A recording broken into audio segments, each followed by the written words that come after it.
Next up, we are going to hear from one of the Signal Accelerator pilot CEOs, Jana, who is going to tell us how to listen to data. She is the CEO of Nara Logics. Welcome, Jana.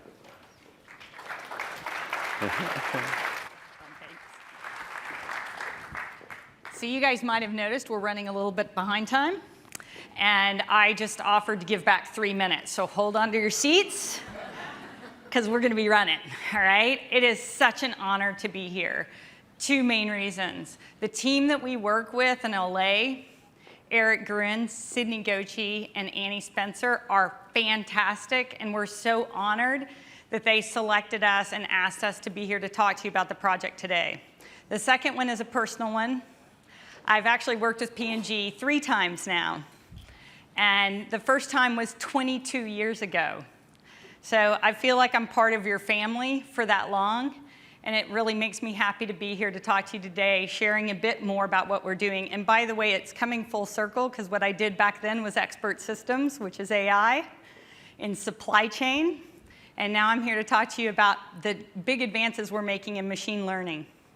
So what are you going to do when your next team member is a bot, right? It's a big question we're facing today. Let me give you some context. This is what people think most often, right? That's going to be a fun coworker. I like to think about artificial intelligence much like artificial light. Artificial light has brought so much new to our world. It's been great for us. But there's also been some damage, right? It's hurt migratory patterns. It causes cancer. It causes tooth decay. There's a lot of things that artificial life has brought to us, new ways to explore, but also some challenges. Now that we know that from creating something like that, let's use that knowledge to impact artificial intelligence. Also remember, that light bulb didn't replace the sun. So let's stop talking about, oh my gosh, they're going to conquer us, and let's talk about how we're going to leverage this technology and how we're going to understand it. Next, let me tell you, people think about the robots, that Terminator, right? They're the extroverts. The algorithms are the introverts. It's really important that you think about that when you're thinking about machine learning. Because what you're going to see more is that expression, or that robot. What you're not going to see as much is that introvert, that algorithm that's feeding behind it. But you all know, and you've just read, how important algorithms are. Huge opportunity for us in business to take these algorithms and to solve our unsolved problems and free us up to focus on our next mystery. Notice that that's from P&G. It's a great book, 2-Second Advantage. If you haven't read it, it's a fantastic book. And it really covers a lot of what we do at Nara Logics. So let's talk about AI's current skills so you know, since you're going to be bringing them onto the team. Let me give you the secret. You know the magician's code. They never reveal the secret. So I'm going to reveal it to you. Machine learning is really just statistics. It's just math. It's a new way of doing math. It's a more adaptable way of doing math. But that's what it is. You're mostly going to hear about deep learning these days, and so I'm going to give you some examples of that. But think of machine learning really as just a next generation of filtering and segmentation, of rules-based systems and statistical analysis. You all are comfortable with that, I know. I worked at Intuit. We had just as many spreadsheets as you guys do, right? You're all comfortable in that world. You can definitely be comfortable in AI. Don't let it be mystical. So let me give you a few quick examples, and I'm going to go through these. This is part of where I'm saving my time, so I'm sorry. But this is really cool. TensorFlow, released by Google. They actually have a playground that you can go in and set up a neural network of your own. You don't have to know anything about it. You can just go in and play, and you put different levels in, and it's lots of fun, and you watch it and go, wow. But it's really neat that they do this. And so I just built a couple of examples real quickly. And what's most important is to watch, sorry, I always get confused by this, the right side of the screen, and watch how it's figuring out blue dots and orange dots. There we go. The line up there is also telling you how well it fits. So in around 60 iterations, it's going to get really good at predicting what's blue and orange. Okay? Now, what I'm going to do is I'm going to change that pattern and make it a little bit harder. See how the spiral pattern is? That makes it harder, okay? So we go, and now it's going on that. And after about, trust me, this goes up to about 120. After we go to about 120, it still hasn't figured it out. Why is that? It's a different data set. So it's really important that you understand your data set and the algorithm that you're using to solve it. Now, if I go in and I change algorithms, I actually converge much faster, right? So it's very important that you understand there's lots of different, there isn't one machine learning algorithm. There's millions. There's millions of problems that you're trying to solve. It's really important that you start asking these questions. You understand which data, because it's the data and the way you're attacking it that's important in machine learning. Again, this is all things that you can understand. So what's exciting about this is it can listen to your data much better and much more data than you ever can. But, as I hope you saw there, you need to be an active coach. Now you're looking at me and saying, but I don't know the game, right? To be a coach, I need to know the game. Here's what I'm going to tell you you do, because the game is your business, okay? How are we going to evaluate these systems? We're going to evaluate on how they impact business. You heard Mark talking about that this morning, right? We're not going to evaluate on awards. We're going to evaluate on results. Same exact thing with AI. So don't expect something different from it. Expect it to deliver results as well. So I'm going to give you some examples. So these are recommendations. This is what we do at Nara is recommendations. These are recommendations. I'm looking at a baseball bat, and I get a balaclava. That's kind of a scary thing that recommended it, right?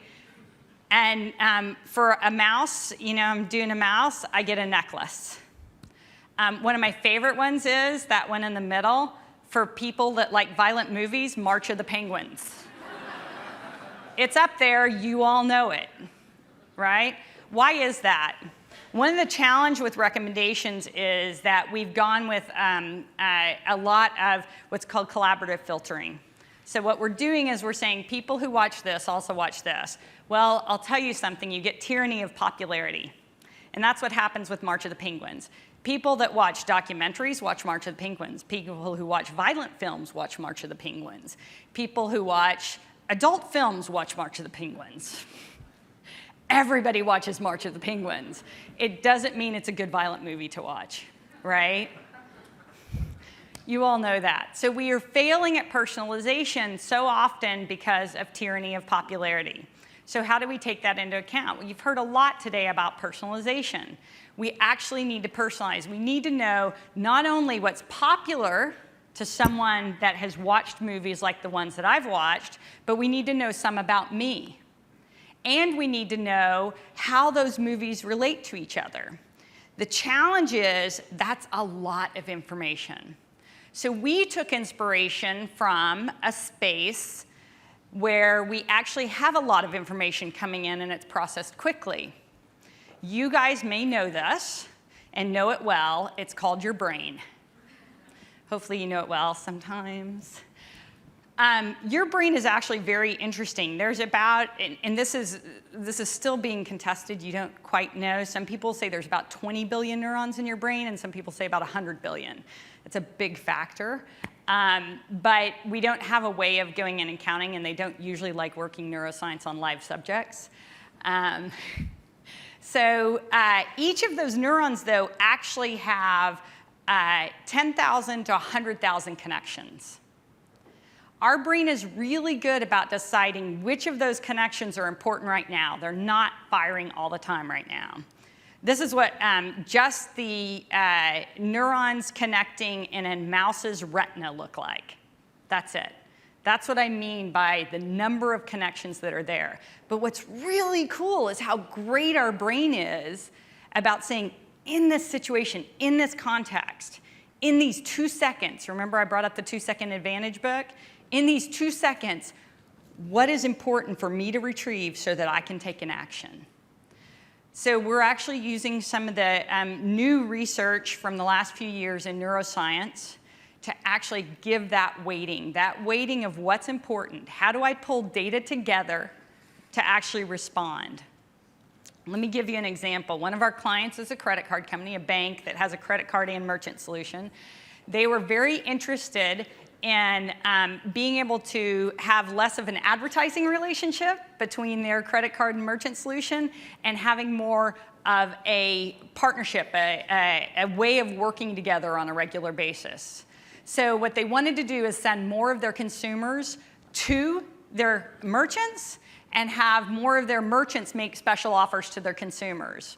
So what we've done is we have a mobile app with them, and it's actually looking, and it's taking into account location, it's taking into account prior merchant matches. What are these people like? If I like grungy stores, this is a grungy store. It's going to be a great fit for me. I love chocolate. It's looking at products, and it's going to pull up things that are very relevant to me so that when I'm walking by and it buzzes me, I know to make that right-hand turn and go into their merchant.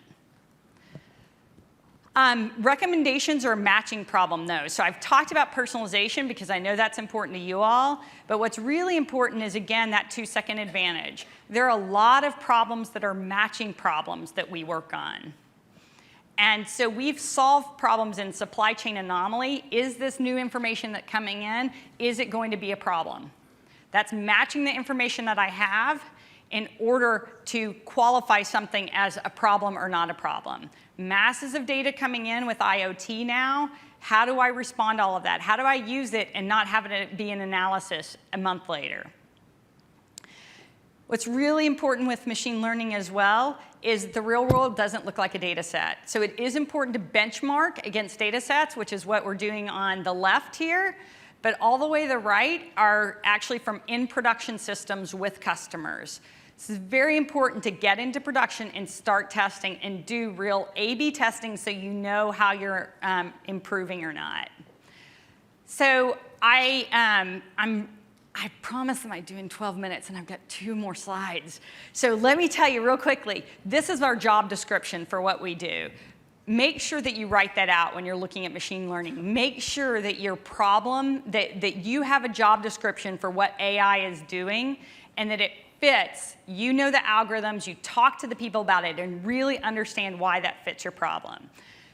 So I've now talked about why you need AI. What I really want to tell you too is why AI needs you. The reason why, okay, this is what I worry about. This is what I fear the most about AI. I fear that we are the drunk under the streetlight. And you know that drunk under the streetlight, he's looking for his keys, and the policeman comes up and says, "What are you doing?" He says, "Oh, I'm looking for my keys." And he said, "Did you lose them here?" And he said, "No, I lost them about 2 blocks away, but the light's better here." Why is that? Because it's mathematicians. I'm a mathematician, so I'm pointing the finger at me. I'm a computer scientist. I'm pointing the finger at me. Mathematicians, physicists, computer scientists have owned the world of AI. We are high and drunk on compute power and data right now. We need more people in. One of the reasons why I joined Nara is because they were bringing the neuroscience approach. We need product owners. We need information architecture. We need UX. We need ethicists. We even need lawyers coming into this field. We need entrepreneurs in suits, but millennials and boomers. We need you in this field. We need you impacting it. And by the way, we need diversity. So I need you, and I need people not like you in this field. So that's my plea to you. Thank you so much for the time, and have a great rest of your day. Thank you. Thank you. That was awesome. Don't worry about it. Thanks.